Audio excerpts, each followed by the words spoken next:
Welcome in everyone to the Larsonland podcast. I'm your host, Sawyer Hill, and I'm joined as always by my co-host, Dylan Bradshaw. We come in here every single week and talk about all things involving the 2021 NASCAR Cup Series champion, Young Money Kyle Larson.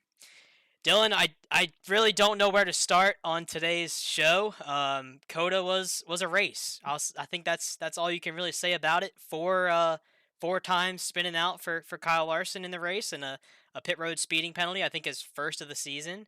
Um, I think it's just getting crazy at this point. I don't think we can go another week of just saying like how could we possibly have so much bad luck. Yeah, I mean, going back to last year, the Coke 600, Cliff came on the radio, said we're having the worst day ever, the worst day we could possibly have. But today was pretty brutal, like you said, spun four times, penalty for speeding, broken toe link on the last one. Car was sideways. I thought we were done there, but um, crazy day. I mean, we were sitting in 30th, laps down, but surprisingly, we salvaged a 14th place finish after all that happened. He went to 31st and 14th in two laps. He got on the lead lap because there was about 100 cautions there at the end. I do think it was a better race than what we've seen. I think the package did improve the road courses. Overall, I mean, I thought it was a pretty good race. There was some passing until the end. I mean, it was pretty crazy there at the end, all the cautions. But I think they should, limit the unlimited overtimes there at the end. I think it got kind of carried away, but overall, the road course it was decent. Like I said, at least we salvaged the 14th place there. Could have been way worse with what happened. Yeah, I mean, Kyle Larson. I mean, I know that turn one at COTA is just crazy. I mean, they go in there five wide, and everybody fans out, and half the cars run off the end of the track. But I mean, that took a pretty good drive there in the final two laps for Kyle to come from 31st up to 14th.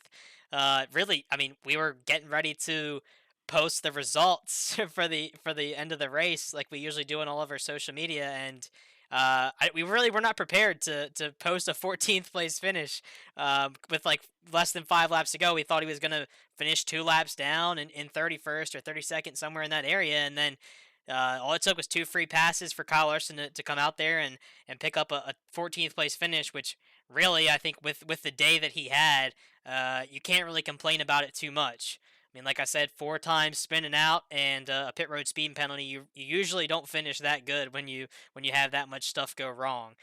Kind of going back to those incidents where Kyle spun out. The first one, crazy deal with Bubba Wallace. I mean, we joked about it on Twitter that 99% of the time when Larson has a problem, it's either Bubba Wallace, Eric Almirola, or Chase Briscoe, and it seems like those three guys always are causing some kind of trouble with Kyle.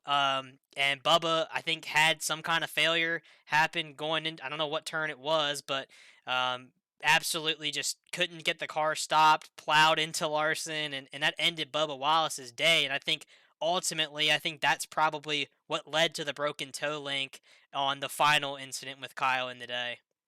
Yeah, I mean, he flew out of that turn like a bat out of hell. I mean, there was just no braking at all. At first, I thought, "What is this guy doing? Did he just send it too hard in there?" But he, in his interview after when he was parked, he said broken toe link. So, but yeah, I mean, I do think that impact could have been, the reason for Larson's broken toe link later on. I mean, it was pretty hard impact. Larson was going slow around the turn there. So, but I mean, yeah, that, and then immediately after that, when he got collected. He came back around when Bubba and Hamlin were coming around, made contact there. Looked like Larson was trying to get in front of Hamlin or something. Bubba crossed over. I don't know what the situation was there. I think he was just trying to get to pit road and just got collected there. But yeah, man, four spinouts, just terrible day, but could have been way worse, like we've been saying. Yeah, definitely brutal, and but tip of the cap to the team for hanging in there. I mean, like I said, I don't think that anybody really expected to finish 14th today with the circumstances that were given throughout the race. Um, Kind of backing up a little bit. I mean, I guess you could kind of say starting 13th in the race would be. It was kind of a factor as to some of the incidents that Kyle was involved in. Um, at really he should have started up, up in the top 10. I think qualifying there was a massive error that was made on the part of Kevin Mendering and team. Kyle was sitting fourth out of the five in group, or out of the top five that were going to transfer in Group A, and they decided to not go back out for a second run.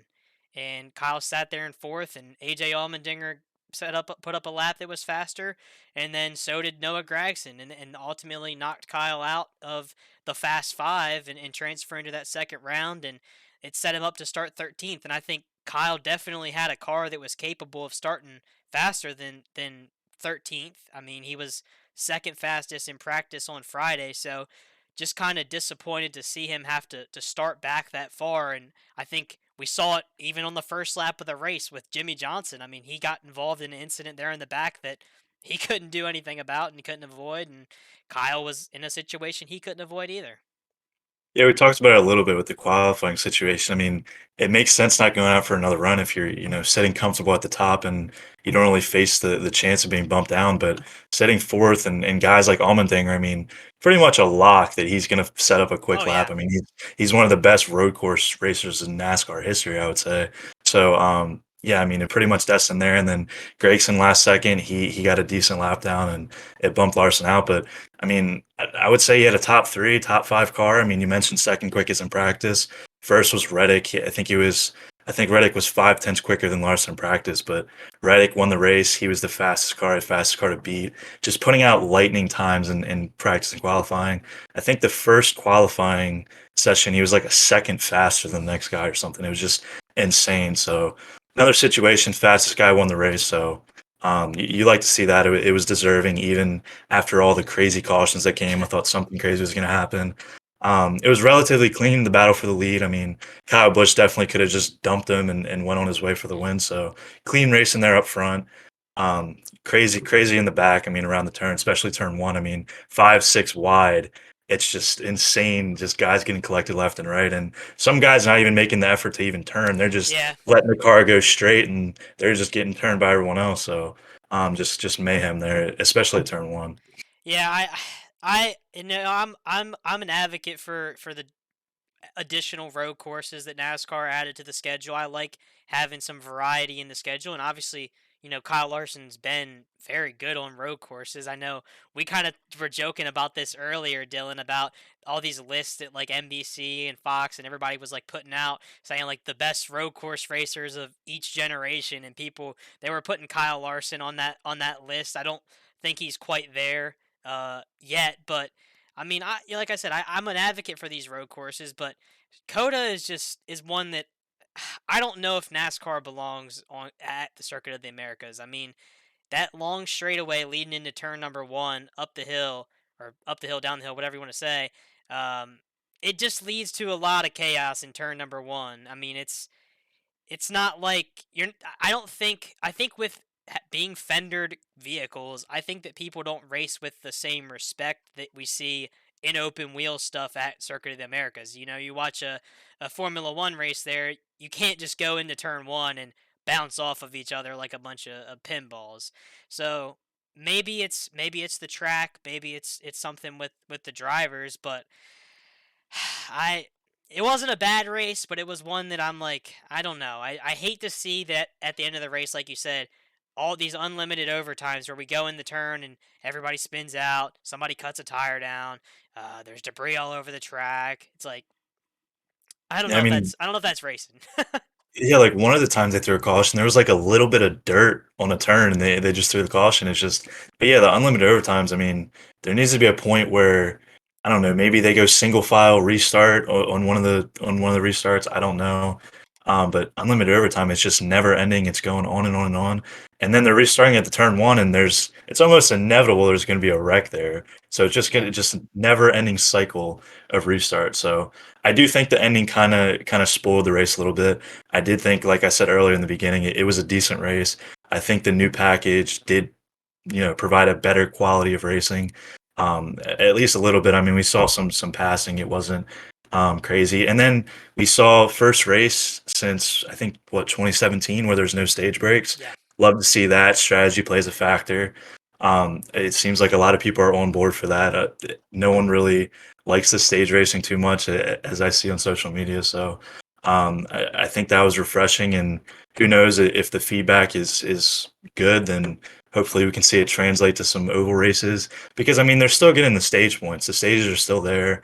The guys in the top 10, they keep it tracked at final lap of the stage. So you're still stage racing. There's just no break, and strategy really plays a part. And it's just throwback to the old school style of racing. Yeah, I I absolutely love that. I mean, if there was one thing that I really enjoyed about today's race was obviously the last 10 laps were extremely long and took forever to end the race, but it seemed like the race was going by really quick up until that point because of no stage cautions. And I mean, we look at it on the ovals, and I mean, the strategy is just so much better with not having those stage cautions. I mean, Reddick, I don't know officially how many times everybody ended up stopping in the race because of the cautions at the end, but Reddick kind of was on a different strategy than I would say most of the people were at one point in the race. Larson was kind of on that same strategy before he had his pit road speeding penalty, which kind of looked like it was going to turn out to be the alpha strategy. And Reddick obviously ended up winning the race. So I think the strategy didn't end up playing as big of a role in this race just because of the cautions at the end. But it was definitely interesting to see, some guys doing a two-stop strategy and some guys doing a three-stop strategy. Whereas in the stage racing, everybody's forced to the same strategy pretty much.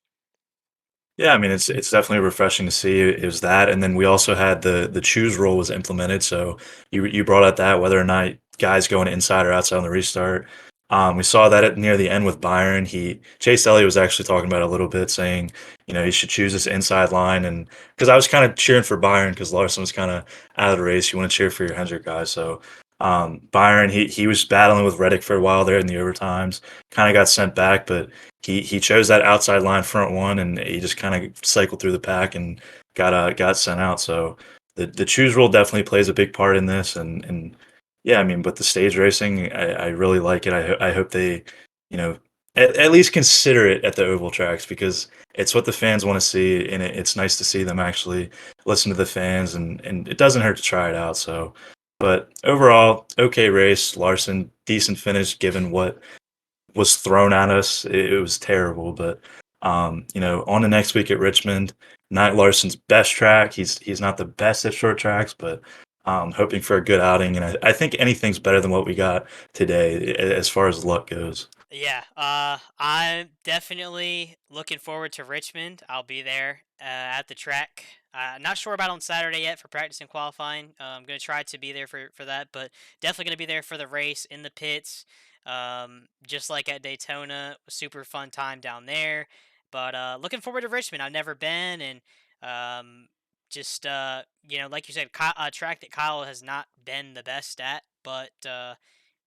I don't think that this bad luck can keep going too much longer. I hate to say that and jinx it and have another bad week, but it's just I think it's time to for things to turn around, and the car has been fast. I mean, we know that. We've talked about it every single week on here that the cars have been super fast. Obviously, you saw Byron and even Bowman at the end of the race. They were extremely fast, and Jordan Taylor in his first NASCAR Cup Series race, he was fast too. I mean, didn't have I don't think the race that we expected based on his qualifying result, but Hendrick cars are fast.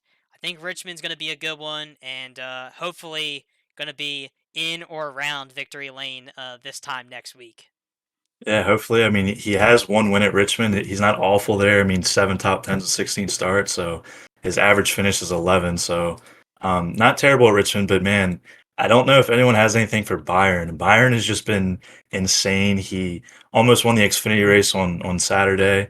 Got the pole here, beat out Reddick for Sunday's race, and he was up front there all the way to the end when the cycle of overtimes kind of screwed him up. But Byron, he's just been unreal. I don't think anyone has been really close to his level this year in terms of consistency, and that's even without his normal crew chief because all these 100 guys are without their normal crew chief, and Byron and Bowman. Bowman's been really consistent all year, so those guys have definitely kept the momentum going, and Hendrick's just been very very fast to start the year. Yep, absolutely. And last thing to talk about regarding NASCAR stuff, I think, is the Hendrick appeal that's coming this week, right? Yeah, I believe it's on Wednesday, but you mentioned something. I'm not sure that colleagues is before them or something. I think colleagues is either, I guess I'm assuming on Tuesday. So we'll get to hear what happens with the ruling on colleagues appeal for the same issue that Hendrick had on Tuesday, I think it is, and then I think Wednesday we'll hear the Hendrick appeal and see what ends up happening with that thing. I mean, definitely I'm leaning towards saying that, NASCAR is just going to stick with what they ruled originally and nothing's going to change, but this is like we've been saying the past couple weeks. This is a unique situation with the next gen car. We haven't seen many instances of stuff like this happening yet, so maybe NASCAR could be nice and be At least, understanding of what happened. I mean, it's I I think it's very unlikely that Hendrick is lying about what happened with the louvers. I do think if we do get something, I think it won't be, completely reversed. Maybe I mean, I think at best we get the points given back. I mean, if we get fined, we get fined, but best case scenario, we get the points back. That's really the big hitter in this situation. But Mhm. I mean, I don't Well, know. It what was that? yeah, mainly just the playoff points, in my Yeah. opinion. I mean, the 100 regular season points, I guess that's tough too, but 10 playoff points is a lot, and we saw that last year with Chase Elliott going into the first round of the playoffs. He had a bad first round, and those playoff points that he accrued throughout the season carried him into the second round last year. Yeah, I mean, they definitely play a part, and right now we're in a situation where points just aren't in our favor. We just need a win to get in, and I think today, I think we've just passed up Elliott in points actually. With the, it's pretty insane, dude. Because he got the best case scenario out of this because he wasn't racing, so he was in the best position right now in points among the 400 cars. Yeah, crazy stuff. But stay tuned to all of our social media. We will be definitely covering the appeal and what goes down with that whole deal. Hopefully, fingers crossed. Maybe some good news this week. I mean, obviously the finish today was decent, but we haven't had much good news the past couple weeks, so maybe we can get something. But as far as dirt stuff goes, no dirt stuff this week expected. But again, like we said, the past couple weeks, April 6th at the Volunteer Speedway for the Kyle Larson Late Model Challenge. That's on Flow Racing. And then also April 11th, High Limit, 50,000 to win at Lakeside. That's also on Flow Racing. We'll be covering both of those events on our social media, and I think there's a lot of dirt stuff coming up here in the next month, Dylan. It's getting ready to pick up pretty heavy, and we talk about it a lot, and Kyle does too. I don't think he's done much that he could do as a driver to do better in some of these races, but Kyle's really sharp when he's out there on the dirt track during the week and on the NASCAR circuit on Sunday.